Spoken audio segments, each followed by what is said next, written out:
Welcome back to the Daily Dope Show. And I'm your host, Brando, the Weed Commando.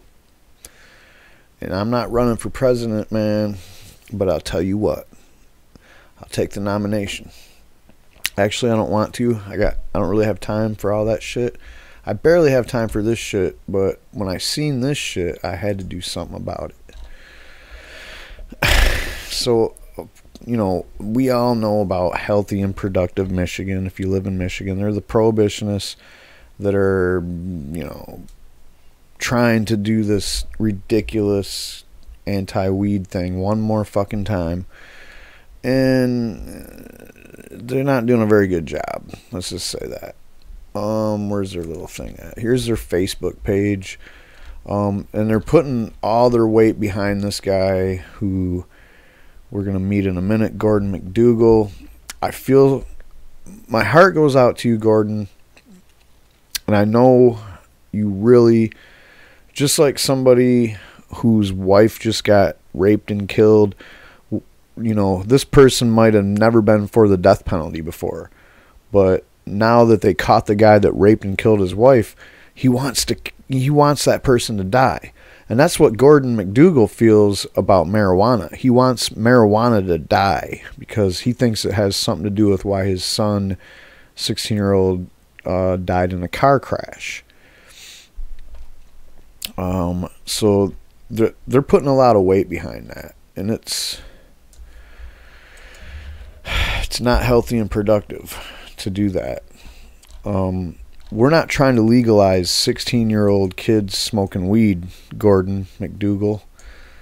I'm sorry about that. And if you're trying to say that legalizing marijuana is going to make this problem that you're talking about, 16-year-old kids supposedly smoking too much weed and then crashing cars and dying, that happened when marijuana was illegal. Marijuana is illegal right now. That just happened recently. And it's another disingenuous thing. But let's go ahead and watch the commercial. To bring that shit up that quick. And you know, right-wingers, that's who Healthy and Productive Michigan are. They're right-wingers. Make no mistake about that. Scott Greenlee and all these other people that I've seen, the former Republican Party chair guy and others, we know who you are. And these are the same people. I don't care what side of the gun debate you're on, but these are the guys that when a mass shooting makes the news and everybody wants to talk about, oh, maybe we should have background checks or something that 90% of the country says, yeah, we should probably do that. They're like, oh, it's too soon to talk about that. But for some reason, it's not too soon to commandeer the father of somebody whose son just died in a car wreck and blame it on marijuana. It's never too soon to do that. And I'm not even blaming, you know, like I said, it doesn't matter what side of the debate or what debate you're even on. And so this commercial is a little bit about that, but it's also about this potency shit. And let's just go ahead and run it. Legalized marijuana allows ice creams, cookies, and candies with unlimited potency, making its way into our schools and playgrounds, putting the lives of our children and grandchildren at stake. I gotta stop right now. So, immediately, there's so much shit wrong with this in 13 seconds that I could spend 20 minutes on it. But we just heard that legalizing recreational marijuana in Michigan is going to create unlimited potency edibles. I mentioned this in a previous clip that they've said that the edibles will have 99% THC. I'm not even joking. That's not even possible. How is it going to be? What's 1% going to be sugar and chocolate? And then they say this. Its way into our schools and playgrounds, putting the lives of our children and grandchildren at stake. So they're appealing to really old people that somehow bought into some kind of fucking mass hysteria and believed it to this day that marijuana can kill you. because she just said putting the lives of our children and grandchildren at risk. And how is this marijuana going to seep into the schools anyway? Just because marijuana is regulated don't mean it's the first time it's ever been there. And being regulated means it's not supposed to be sold to somebody under 21. You're supposed to get some kind of in trouble if you sell weed to somebody that's under 21 under a regulated system. So it shouldn't be seeping into schools, especially schools where kids that young are. And even if it does, it's not killing any kids. Marijuana is not lethal. It does not kill or cause permanent damage. So nothing that we've seen so far is this is total fucking bullshit, and we're sick of it. So you guys can't even make good arguments? Michigan resident Gordon McDougall knows the price. My 16-year-old son died in an automobile accident from high-potency marijuana. No, he did not. And even if he did, I highly doubt it, but even if that was exactly what caused him to run the stop sign where he subsequently got hit by a semi-truck, if that was what happened, he was stoned and just spacing out, then you are still arguing against legalizing cannabis, but we're not arguing that this 16-year-old kid should have ever had access to cannabis. All right? That's where my statement is. Should the 16-year-old kid have been able to access cannabis freely and openly? That's up to you. You know, that's everybody might have their own opinion on that. But the thing is would it be different under a regulated system? If there's a store you have to go to, now from what I understand from the details of the case, the kid was hanging out at a 52-year-old guy's house, and this person was arrested and charged with maintaining a drug house and possession of marijuana. So it sounds like he was hanging out at the weed dealer's house, and who knows what else they were doing. I don't know. I haven't seen detailed toxicology reports or any of that shit. I'm not familiar with this case at all. I just, from the bare bones information I have from it, I would not blame this car wreck on weed, first of all. And second of all, we're not trying to legalize 16-year-old kids accessing cannabis. So you can't make the case that legalizing marijuana would make it easier for 16-year-olds to access cannabis, especially when this happened when cannabis was illegal at a drug dealer's house. The guy got arrested for maintaining a drug house. If in a hypothetically perfect world, the regulated system would eliminate that drug house, and now this 16-year-old kid would have not had a place to go hang out to smoke weed and do whatever else happened, or if it was just smoke weed and then go drive around. And, you know, accidents happen all the time. Inexperienced 16-year-old drivers, guess what? They're the number one people that get in car accidents. Go figure. An impairment, no matter how subtle it is, can probably affect that.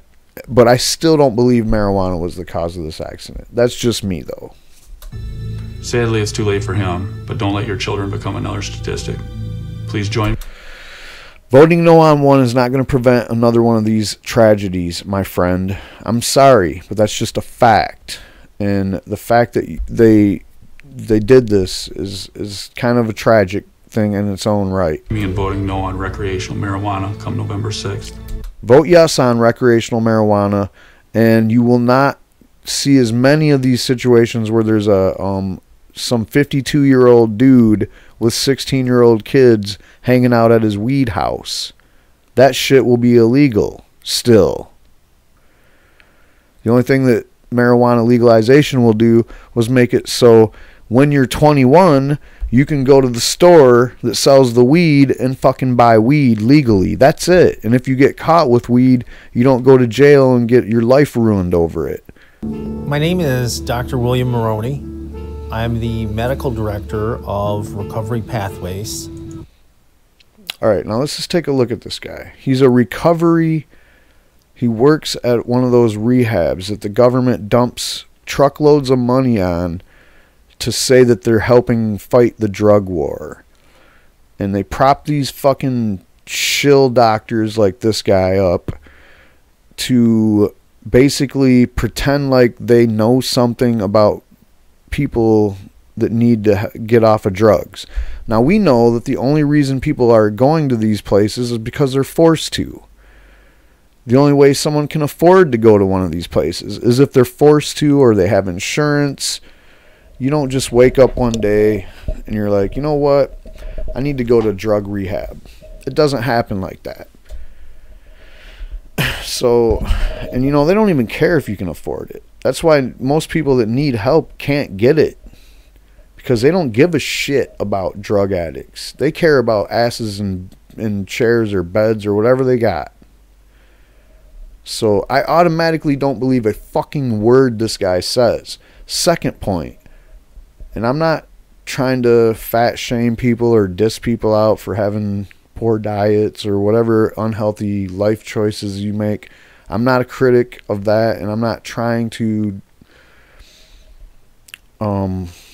berate people with health problems related to diet, but this guy clearly doesn't have self-control, in my opinion. And I'm basing that on his appearance for many reasons. I don't think this guy is sober also, besides being clearly overweight. And I'm not saying any of those things in a critical manner, judging. I'm just saying it because you're telling me that you don't think we're ready for recreational marijuana. I don't think you're ready to make a judgment on what other people do with their bodies. We're here to help people who say that they lost. You guys have a relapse rate of 89%. Who are you helping? The people that you have at your rehab still get criminal records, so you ain't helping anybody. Hi, who am I talking to? And you have a 58-year-old female cardiac arrest? So does it look like she had some rubor mortis, some rigor mortis, and she'd been down for a couple hours? And look, are there any drugs or paraphernalia on scene? Okay. Here's what I need you to do. We're probably going to put her in the morgue. And you get me, like, a name, date of birth, and the address you were at, and fax it to the office. Actually, how far are you from what I see and what I do? So, whatever the fuck was that? We're talking about a marijuana commercial. We're not ready for recreational. And he's got somebody on the line that they burn like 30 seconds of this video talking to somebody on the phone that has somebody there that died of a cardiac arrest. And he's asking if there's any drug paraphernalia on the scene. Are you trying to say that somebody died from marijuana? And they mentioned the age of the person. Is I assimilate the data, do some statistics, and they make graphs and charts and show the county executives and the bureaucrats that work in our system what's happening with autopsies and toxicology data. And clearly we're in a full-blown epidemic, and maybe even larger than an epidemic, for drug use right now. All right, so he's making this sound like the deaths out there because of drugs is a poly problem, that people are using multiple drugs, or multiple drugs are causing these deaths. Whatever's going on, though, there's a lot of death talk in a marijuana commercial. Now, there are people dying who really we're just looking to let off some stress. There's people dying in car accidents from using heroin, which people never use heroin and drive. It's just you don't do that kind of thing. And it's just as bad as smoking marijuana and drinking alcohol. You're impaired and you shouldn't drive a car. All right, so when you say smoking marijuana and drinking alcohol, are you talking about like all the studies we're seeing lately? And this is carefully worded for legal purposes. He said, let's just go back and see that one more time. Smoking marijuana and drinking alcohol, it's just as bad as smoking marijuana and drinking alcohol. So when you say that doing heroin and driving is just as bad as smoking marijuana and drinking alcohol, do you mean that it's just as bad as individually smoking marijuana, and it's also just as bad as individually doing drinking alcohol? Or are you talking about a combination buzz of alcohol and marijuana combined? That's my only question for that statement, because I know that all the studies that they keep using where they talk about the dangers of marijuana are because when you look at the data, it's people that used marijuana and alcohol combined. And that's how they're doing this new rollout of trying to scare people and make people act like, you know, you don't know what you're talking about. It's dangerous, because if you use marijuana and alcohol, it's just as dangerous as heroin. Like, what are you fucking talking about? Are you that stupid? Do you think we're that stupid? Heroin can literally make you fall asleep no matter what you're doing. So if you're driving and you're on heroin, pretty good chance that it's way more dangerous than driving whether you're on weed. Now, alcohol can be very dangerous to drive on.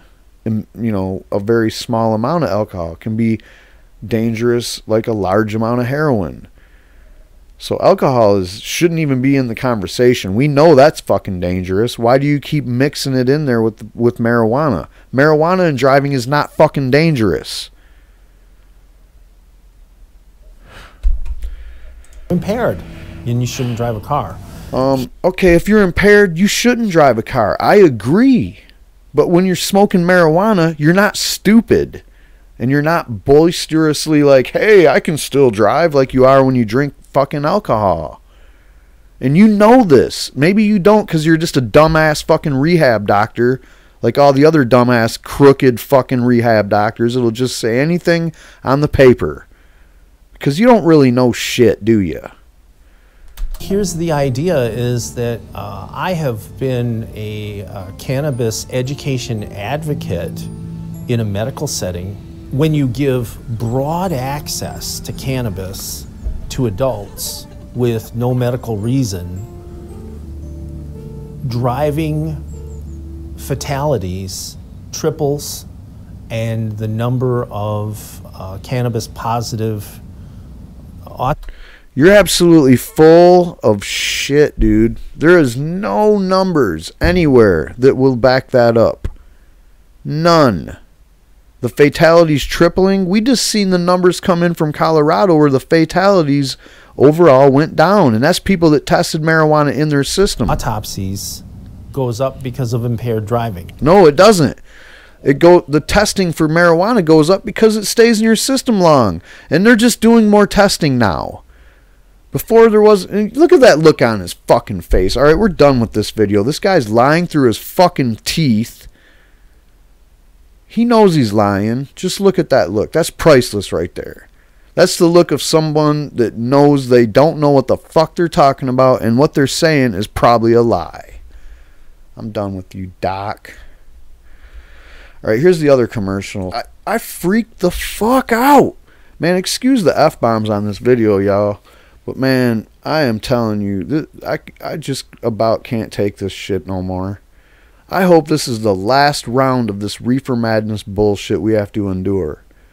Alright, I've been making videos about this Reefer Madness shit for 2 years. Every time someone tries to legalize marijuana, they roll out the same dumb shit. So, you know, I didn't think that one day I would wake up and read an article that said that the Detroit branch of the NAACP is against Proposal 1 in Michigan. Are you fucking kidding? Are you trying to be for the advancement of colored people and be like, let's still arrest people for marijuana? Did you see the fucking decriminalization package in there where you can't get a fucking felony for marijuana pretty much? How stupid the fuck are you? Let's see what he's got to say. Greetings, I'm Reverend Wendell Anthony, President, Detroit Branch NAACP, urging you to vote no on the legalization of marijuana in the state of Michigan. Vote no on Tuesday, November 6th. Don't legalize, let's decriminalize. Our children need hope, not dope. The legalization of weed can also lead to the institutionalization of corporate greed. What the fuck are you talking about, dude? I'm fighting the corporate takeover every day. It's not as bad as you think it is. All right? Especially in Michigan, they've kind of put a little bit of, like, they threw some roadblocks at the corporate takeover in the regulation package. And if you don't know what I'm talking about, go back and look at my videos or read the damn law or proposal, which is going to be law. Don't worry about that. What is he talking about, though? This is hype, dude. This is the wrong kind of hype. Do we really need that? Vote no on Proposal 18-1. Hey, and by the way, you know what, dude? NAACP guy, we do got decriminalization, but nobody respects it. In Detroit, Flint, wherever they have it, they don't care about it. We have medical marijuana too. There's 16 to 20,000 arrests a year in Michigan for marijuana. So we need to pass this law for the decriminalization, and that's going to help everybody. I'll see you at the polls. You know what? I'll tell you what, dude. You're not going to see anybody give a shit about that video. So every facet of prohibition is represented here.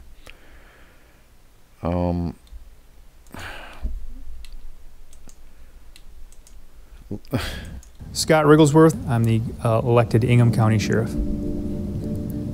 It's the most abused law out there. All you got to do is say you have chronic back pain, and there's $1 million doctors out there that'll write you a script, and you can go smoke as much weed as you want. Incidentally, I do have chronic back pain, and it sucks. So that's why I use medical marijuana. Are you fucking kidding? You're going to criticize people for getting medicine for pain, for chronic pain? Suppose you like the opioid epidemic then, don't you? I mean, what kind of shit is this that you guys are actually pushing? I have not seen any good arguments come from anything on this website. And this is just, it's just the same. It's not even the same old shit everybody else tried. It's just like, we're going to use arguments that are even more ridiculous than anybody's ever used. Even lies that are more unbelievable than anybody else would spin. You want to take away the law enforcement piece. I don't care if I'm the sheriff or not. I don't care if I'm a cop or not. If I'm just your standard citizen, to allow anybody to go get high that's over 21 whenever they want. You know, the good thing about this is, dude, is you will just be another regular citizen after this to me. Right now, you potentially could arrest me for some reason because you don't like me. And you can just charge me with weed. You know, I don't care if you got a medical card or not. You're coming in, you can tell it to the judge because I've seen that happen. But after this law passes, you guys won't be able to do that bullshit no more. Weed won't be a fucking thing that you guys are like, oh, looks like we fucking caught you. Like it's the biggest deal in the world. That's one of the things that'll make me the happiest about when this law passes, or when this becomes the new law of the land or whatever. You know, and you have your naysayers out there, they're like, oh, but Brand, this is just Prohibition 2.0. No, it isn't, man. Look at the fucking proposal. Do you know what the word citation means and what the word misdemeanor means and what the word felony means? Read the fucking proposal and tell me what it means. Tell me where there's places in there where I'm going to go to jail because they caught me with a fucking joint. Oh, but the Stone Driving brand, yeah, they can fucking nail you for that right now. Is there something in this set of laws that says that they have more power to fuck you harder for stone driving? No, they don't. Can the legislator pass shit that does that? Yeah, they can. And guess what? They can yesterday too. They don't need this fucking law to fire them under the ass to give more power to the cops. Hey, Brand, do you think they're not going to give more power to the cops if they pass this law? Hey, dipshits, do you think they're not? If this don't pass? Do you think that the medical marijuana licensing act, do you think that's going to succeed if this don't pass? Because if this don't pass, they'll have way more fucking power to enforce marijuana laws if it does pass. You know what I mean? It's a little bit of a protection for anybody that thought that, you know, well, hey, shit, I don't like the new medical marijuana laws and regulations and all that shit. Well, guess what? If this don't pass, then guess who's going to regulate those rules? Yeah, the fucking police. They got $2 million in January to enforce that shit. They're the regulators. Why wouldn't they be? Well, I'll tell you what, you can pretty much kneecap them if you pass this shit on November 6th. So don't listen to these dumbasses. Don't listen to anybody on their website. And what did I just say? You guys are not doing anything that's protecting the public. Oh, don't legalize marijuana, then you're going to make our hands tied and we won't be able to protect you from the big bad boogeyman weed. No, you guys, the only thing that marijuana laws do is empower you to take away our rights for using something different than somebody else uses. Somebody else uses alcohol. They get way more fucked up than anybody that ever smoked weed gets. But they're allowed to do it. And a 60-year-old dude can get arrested for fucking smoking weed. You can cop a felony for possessing too much weed. 82-year-old grandmother got arrested and taken to jail, in a cold fucking jail in Michigan, because her medical marijuana card was expired and she had an eighth of an ounce. So don't give me this horse shit about you guys don't want weed legalized. What the fuck? Why not? Let's hear him out for a second, I guess. It just flies in the face of logic. But there's others that are just so passionate about this argument. It's unbelievable to me. What the fuck are you talking about? My whole life I've been afraid that my door is going to get blown off the hinges by the likes of you, and guns in my face, my dog gets shot, my every possession gets taken away, and I get thrown in a fucking cage for growing a fucking plant. Why? Oh, I wonder why everybody's so passionate about this fight. Are you fucking kidding? Every single day in law enforcement, not just the sheriff's office, but any local law enforcement of any size is going to 1, 2, 5, sometimes 10 mental health calls a day. And for us as the state of Michigan to legalize another mind-altering drug in this mental health crisis we're in today just literally makes no sense whatsoever. You don't understand. You're a police officer. You have no idea what you're talking about with mental health, all right? That's for the doctors to talk about. You're not a doctor. Marijuana and mental health problems are not related at all.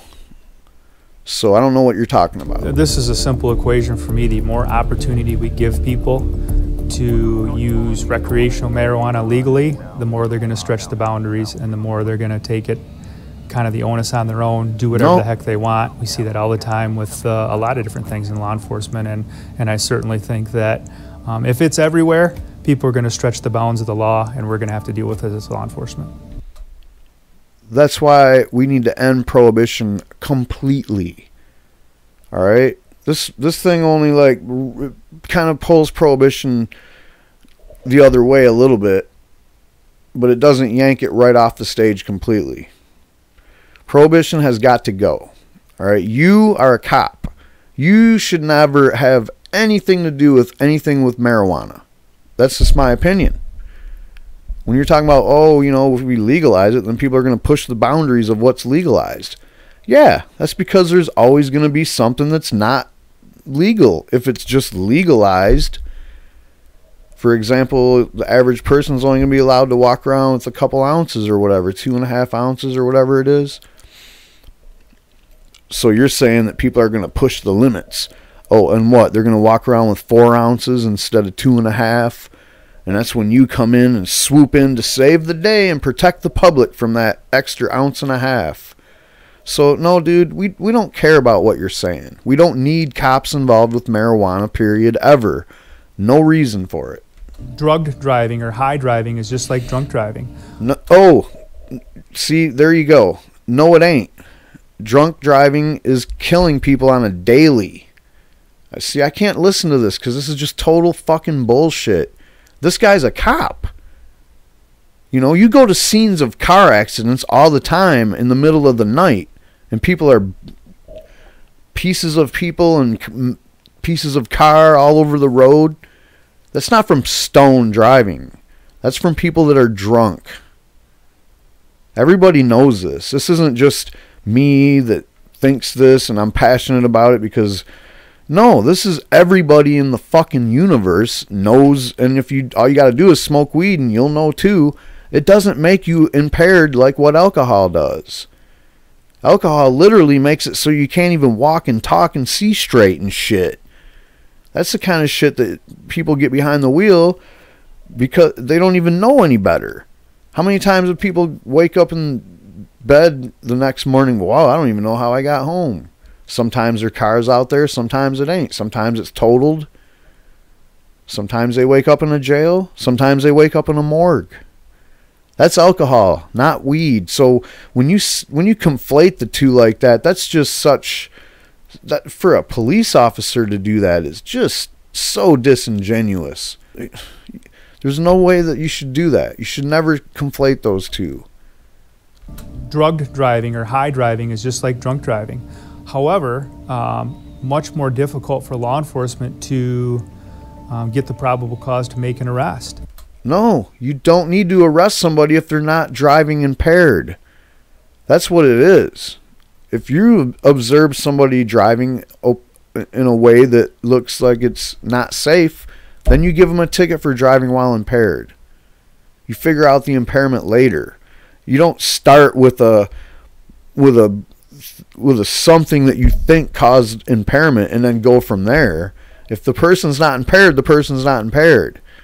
So that was another argument made by a Canadian, by the Vancouver police chief, who said, you know, police aren't stupid.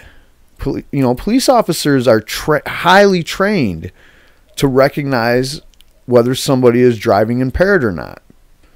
Now, there's other police officers that are even more trained. They're called drug recognition experts.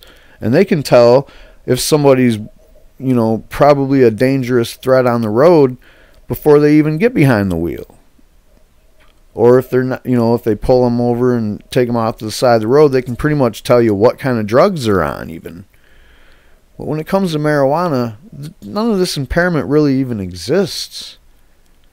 So he's acting like, oh, it's so hard to get probable cause to give someone a ticket for driving while impaired on weed. Yeah, that's not my problem, dude. I guess my problem is that you acting like you can just pull someone over, they smell like weed, and bam, they just give you a driving while impaired ticket because they find a doobie in your pocket or a roach in your ashtray. So no, dude, I don't accept your logic on this. You know, it affects your decision making, your reaction times. That's clearly why it's against the law, but very, very difficult for us as law enforcement to enforce that. Way more difficult than it is the drunk driving statute, because we have preliminary breath tests and some standardized field sobrieties that we can run people through for. You know, and we're not trying to make your job any harder or whatever. It's just the fact that there is no science. There's no such thing as a scientific method to determine if someone's stoned just based on how much THC you can detect anywhere in their system. That's just a fact. Because most of the thing, like if somebody smokes weed and are too impaired to drive from it, that usually wears off within a few minutes at the most. Like 2 minutes to 10 minutes. and then you're good to go. But you might still test really high for THC. So there's no way you can fucking determine somebody's stoned by a test. You know how you determine if they're stoned? By having them do things that a person that is impaired couldn't do, that requires motor skills. It's that easy, man. Alcohol, extremely more difficult for us to detect somebody that's driving that's high on marijuana or some other drug. People will stretch the boundaries. People will decide what they can and can't do as far as smoking. And that's scary because there's a domino and a ripple effect to that. Then other people see that, other people start doing it, and law enforcement is taxed. It's not that big of a deal. And it's been proven in state after state after state that legalize marijuana that use doesn't really increase that much. Teen use doesn't go up. It actually went down in Colorado and Washington. And overall adult use kind of stays about the same. Wouldn't you know it? It ticks up a little bit. But what they attribute that to is the fact that people are actually willing to be honest about it when asked, now that it's not illegal. And that's a big deal. Something a lot of people don't think about. But that is the margin of error. For the public to expect us to be able to know every single nuance and enforce every single nuance of this new recreational law is going to be... No, that is not the case. The law was written so that you guys don't have to participate in it at all. I mean, you like writing citations? Because that's what it is. Very, very challenging for us. The medical marijuana law as it's written now is very, very challenging to enforce because a lot of it's up to interpretation. No, it ain't. It's very specific. The new medical marijuana laws are really specific. And the old one is really basic, and they've set precedences on a lot of it. Basically, what you need to know is if you see somebody that looks like they're doing something illegal and you investigate them, that's a whole nother ballgame. But that's not even how they do it. If they want to fuck with somebody that's doing medical marijuana, they just kick the door in, arrest everybody, give them court dates, take all their shit, and they don't do investigations. And that doesn't work either. So we just want you to stop enforcing these stupid marijuana laws. Period. Marijuana's never hurt anybody. Everybody that uses it for medical purposes is sick and tired of getting fucked with in Michigan for this shit. Like, you guys act like it's some kind of a scourge or some shit. It isn't. It just simply isn't. To my knowledge, law enforcement wasn't really used all that much when that law was compiled, and I don't know how much input we had with this recreational marijuana. We don't want your input. We want you to go away. Just go away, man. We don't need you. When we legalize things, that means we don't want the cops to come around and try to like be the regulators and the enforcers of little rules and shit. Legalizing usually means people don't go to jail for just doing something that they, usually do. Bill that is on the ballot here in November, and again, I'll circle back around to people say all the time, why don't you spend your time on fighting real crime? Why are you worried about a little bit of marijuana? Well, that's exactly what we'll be doing if this passes. If you have a whole bunch more people out there, out getting high, making bad decisions, getting behind the wheel of a car, then... You're hoping that you can just start arresting people all the time for driving stoned, but that's not going to happen. And we've seen in Canada checkpoints getting set up to arrest people for driving stoned. I thought they just legalized marijuana. Now, driving stoned is not a problem. It's never been a problem. The government studied the problem. Canada's government has studied the problem. Our own government, the National Highway Transportation Safety Bureau, has studied this problem. It's not a problem. All of them have concluded that it's not a problem, and they've studied actual people stoned while driving, and they said that what they've observed doesn't look like it's a danger to the road.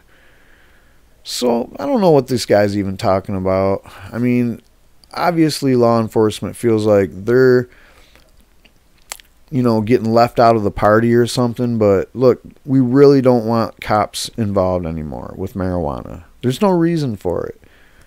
There's really no reason for it. That's exactly what we're going to be doing, is dealing with real crime. Real crimes where there's real victims, real people that die in car crashes. That's not real, though. I mean, you haven't shown the car wrecks that have been profiled since the ballot, since the proposal was said to be on the ballot.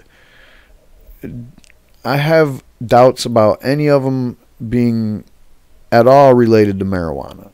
Now, if there was alcohol involved, the thing about that alcohol and marijuana mix thing, it is bad. You know, a lot of people should never mix alcohol and marijuana together. But driving on that is even, you know, it's probably the worst decision you could possibly make. And I would hate to see someone do it. But that is probably what some of these are, you know. Other than that, if you're talking about someone that got in a wreck with just smoking marijuana only, I don't believe any of it. All right? So you keep saying it. I keep seeing the reports. I read the details of the reports. I read the articles that are written about the reports. I'm not seeing anything that looks like I could be like, wow, this is somebody that was just smoking marijuana that caused a car wreck that killed people. So I don't know. Real people that get their houses broken into because somebody's looking for the next fix. That's what? No one's doing that for marijuana. And if marijuana is legalized, the perception would be that eventually the prices would be reasonable enough to where, I mean, marijuana is already not the drug that people break into people's houses to get money for another fix. What the fuck are you talking about, man? Real victims in assaults and all the stuff that goes with assaults? You were talking about marijuana? With this, that's exactly. All right, the police agencies in Michigan and everywhere else probably have one thing that that people call in for on a real regular basis, daily. Way too often, people are calling the police because domestic violence. Domestic violence is a super big problem in this country. A lot of it has to do with alcohol, but it's not even always alcohol. It could just be domestic violence. This is never because of weed, man. And legalizing weed is... How is legalizing weed going to be any different than we already have weed in society? That's what I never understand about these people when they talk about these... Oh, wow, when weed becomes legal, then we're going to have way more of the stuff that we already have, which isn't nothing anyway. But and then they throw it out there like violence. Let's look at that one more time. What are you talking about? Because somebody's looking for the next fix. Real victims in assaults and all the stuff that goes with this. That's exactly what we'll be spending our time doing, in my opinion, if this gets passed. Okay, so I think I'm done watching these commercials, man. Holy shit. Oh, well, yeah, I did promise that we'd watch this. Man, this is getting way longer than I wanted it to be. 45 minutes. Yeah, so we hear all the time that we should regulate marijuana like alcohol. There's actually some congressional legislation that's titled Regulate Marijuana Like Alcohol. That can sound great depending where you live. But for myself and people that live in neighborhoods like mine, where when I walk out the front door of my house, the closest store that I'm gonna hit in any direction from my house is a liquor store.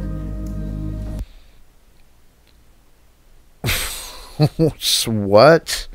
So what's that got to do with marijuana being legalized? Regulating marijuana like alcohol doesn't sound like such a great thing. And that's how I really got involved in this. You know, I tell people if I go look. What's that got? Again, I don't like when people conflate marijuana and alcohol. It's just stupid. It's stupid. Alcohol and marijuana are two fucking completely different things. What are you talking about, dude? A little past that liquor store, maybe to a convenience store. The store is so plastered with advertisements for Newport, for alcohol, for the lottery. I can't even see inside the windows of that store. And the reality of marijuana legalization and commercialization is that it's going to do the exact same thing. And people say we're going to regulate it like alcohol. Well, if we do, that's going to have a negative. That's alcohol, dude. Look at that. That person probably didn't even die from alcohol. That's just Detroit. People throw bottles down. Impact on communities of color, on disenfranchised communities that are least able to support the burden of an addictive industry, of an industry that makes the majority of their money off of people that are heavy users and addicts. And that's what nobody is claiming to be addicts from marijuana except for you guys. So stop with the acting like heavy users, addicts. You know what? I use a lot of marijuana, but I do everything that I probably do more than you do in a day. I do a lot of shit, man. I'm a very busy person. I don't understand this logic that you act like someone that smokes more than a joint a day is like some kind of an addict or a heavy user, and the industry doesn't make most of their money off of that. The industry makes most of their money off of quick sales of little tiny bags at the fucking dispensary. That's the industry. What we have with alcohol and tobacco, where roughly about 80% of their revenue comes from 20% of the users. That's the heavy users and the addicts. And so I don't want to see a third. All right, dude, your talking point is the lamest thing. So yeah, I don't like the fact that they named it regulate marijuana like alcohol. And it is kind of regulated like alcohol if you look at the package. And I'm not happy about that. And I don't like the way they modeled it after the medical marijuana regulations that were written in 2016. There's a lot of problems I have with it. And that's probably one of the biggest ones. Because it makes it so idiots like this can come out of the woodworks and start making all these comparisons about alcohol and marijuana, which are completely null and void. Because everybody that really knows anything knows that those are stupid comparisons. Those are apple and orange comparisons. Those are idiot comparisons for idiots to make. So, you know, that's all I got on this. I went way longer than I wanted to, and I probably should have edited it because I probably swore way more than I should have and talked way too much shit about a lot of things. But you know what? I don't feel like this is any different than anything I've ever, you know, I mean, we're getting sick of this fucking battle. That's all I'm saying. We're done. We're done with these prohibitionists talking about these same ridiculous talking points. Guess what, guys? The world has not fallen. And by the way, let's just kind of review this. Every one of these videos has very little views, but, you know, I'll give them credit for having probably about more views than I get on average. You know, help me out, guys. These guys are beating me.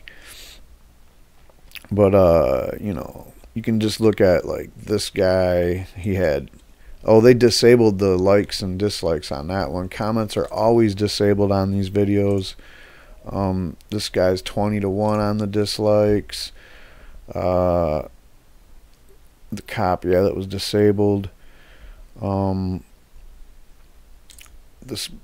This guy over here at the NAACP, comments disabled, 11-6 on the dislikes. And their actual commercial that got promoted has the best ratio for likes to dislikes, but it's still 13-23. And again, no comments allowed. And that's just the kind of shit that you get here's how you tell something's propaganda. There's no comments allowed, and the dislikes far outnumber the likes. Or they're not allowed either, like the cop. Scott Rigglesworth, I'm the all right. And no offense to you, Scott Rigglesworth. Scott Rigglesworth. I know I did a video about you before, but no offense. I don't take this personally, and I'm not trying to like diss you out personally. It's just your talking points, man. I've had to deal with them many times. And they're not getting any truer with age. I think we should all go vote yes for Prop 1 in Michigan on November 6th. Of course.